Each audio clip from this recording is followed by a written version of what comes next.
We are back to reading The Rape of the Mind, The Psychology of Thought Control, Menticide and Brainwashing by Just A.M. Merleau, M.D. Why do they yield? The psychodynamics of false confession. Is there a bridge from the concept of Pavlovian conditioning to deeper psychological understanding? Only in those Pavlovian theoreticians who deny modern depth psychology does there exist a conflict between concepts. Pavlov himself acknowledged the presence of deeper, hidden motivations in man and the limitations of his study of animal behavior. Our task is to go back to the brainwashee, asking ourselves, how can we better convey an understanding of what happened to him? What were the Pavlovian circumstances and what were the inner motivations to yield to enforced political manipulation of the mind? Was it cowardice? Was it a prison psychosis? Was it the general loss of mental stamina in our world? In the following observations and experiences, I hope to make use of the clinical insight actually provided by modern depth psychology. The upset philosopher. One day in 1672, the lonely philosopher of reason, Spinoza, had to be forcibly restrained by his friends and neighbors. He wanted to rush out into the streets and shout his indignation at the mob which had murdered his good friend Jan de Witt, noble statesman of the Dutch Republic, who had been falsely accused of treason. But presently he calmed down and retreated to his room where, as usual, he ground optical lenses according to a daily and hitherto unbroken routine. As he worked, he thought back to his own behavior, which had been no more rational or sensible than the behavior of the rioting crowd which had killed de Witt. It was then that Spinoza realized the existence of the emotional beast hidden beneath human reason, which, when aroused, can act in a wanton and destructive fashion, and can conjure up thousands of justifications and excuses for its behavior. For, as Spinoza sensed, and as the great psychologist Sigmund Freud later demonstrated, people are not the rational creatures they think they are. In the unconscious, that vast storehouse of deeply buried memories, emotions, and strivings, lie many infantile and irrational yearnings which constantly influence the conscious acts. All of us are governed to some degree by this hidden tyrant, and by the conflict between our reason and our emotions. To the extent that we are the victims of unchecked unconscious drives, to that extent we may be vulnerable to mental manipulation.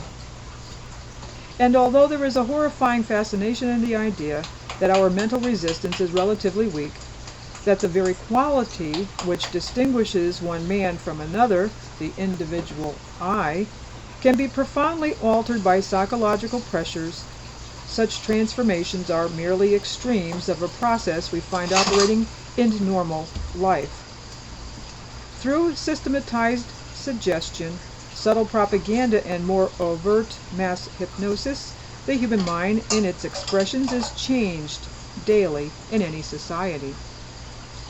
Advertising seduces the democratic citizen into using quackeries or one special brand of soap instead of another. One wish to buy things is continually stimulated. Campaigning politicians seek to influence us by their glamour as well as by their programs. Fashion experts hypnotize us into periodic changes of our standards of beauty and good taste. In cases of menticide, however, this assault on the integrity of the human mind is more direct and premeditated. By playing on the irrational child lying hidden in the unconscious, and by sharpening the internal conflict between reason and emotion, the inquisitor can bring his victims to abject surrender. All of the victims of deliberate menticide, the POWs in Korea, the imprisoned traitors to the dictatorial regimes of the Iron Curtain countries, the victims of the Nazi terror during the Second World War are people whose ways of life had been suddenly and dramatically altered. They had been torn from their homes, their families, their friends, and thrown into a frightening, abnormal atmosphere. The very strangeness of their surroundings made them more vulnerable to any attack on their values and attitudes. When the dictator exploits his victim's psychological needs in a threatening, hostile, and unfamiliar world, breakdown is almost sure to follow. The barbed wire disease. Already during the First World War, peculiar mental reactions, mixtures of apathy and rage, could be discerned in prisoners of war as a defensive adjustment against the hardships of prison life, the boredom, the hunger, the lack of privacy, the continual insecurity. The Korean War added to the situation the greater cruelty of the enemy, the prolonged fear of death, malnutrition, diseases, systematic attacks on the prisoner's mind, the lack of sanitation, and the lack of all human dignity. Often improvement could be secured through acceptance of the totalitarian ideology. The psychological pressure not only led to an involvement with the enemy, but caused mutual suspicion among the prisoners. As I have already described, the barbed wire disease begins with the initial apathy and despair of all prisoners. There is passive surrender to fate. In fact, people can die out of such despair. It is as if all resistance were gone.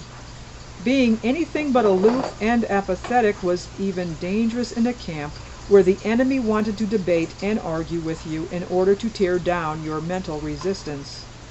Consequently, a vicious circle was built up of apathy, not thinking, letting things go, a surrender to a complete zombie-like existence of mechanical dependency on the circumstances. Every sign of anger and alertness could be brutally punished by the enemy.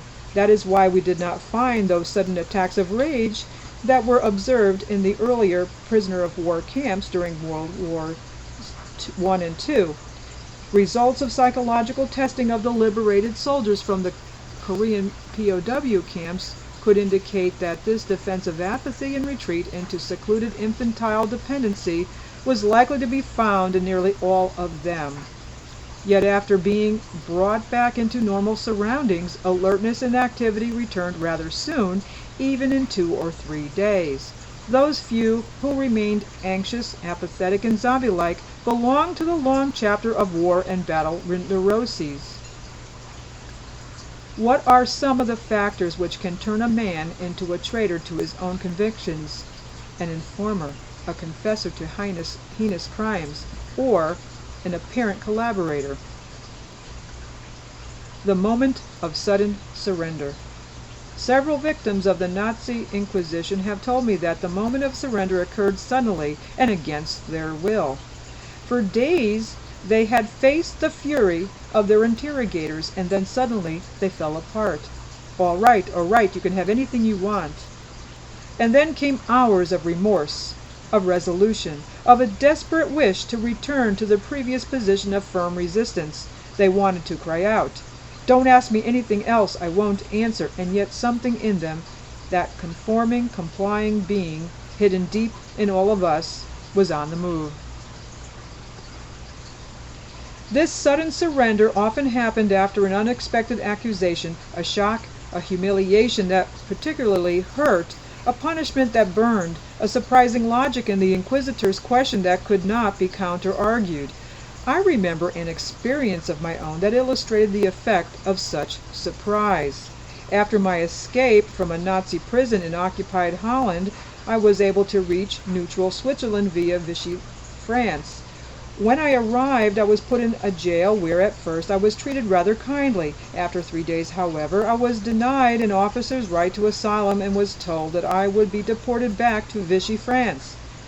To this information, my jailer sneeringly added the comment that I should be happy I was not going to be deported back to the Germans. When I left to be transported to the border, I was asked to sign a paper stating that all my possessions, which had been taken from me on my imprisonment, had been returned.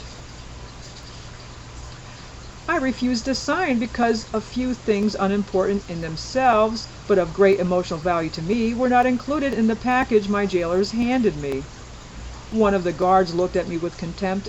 The second tapped his foot impatiently and repeatedly demanded that I sign the paper. The third scolded and chattered in a French that was completely unintelligible to me. And I will stop it right there, and we will pick up in the next video. This was part 1 of chapter 4 in The Rape of the Mind, and I will see you in the next video.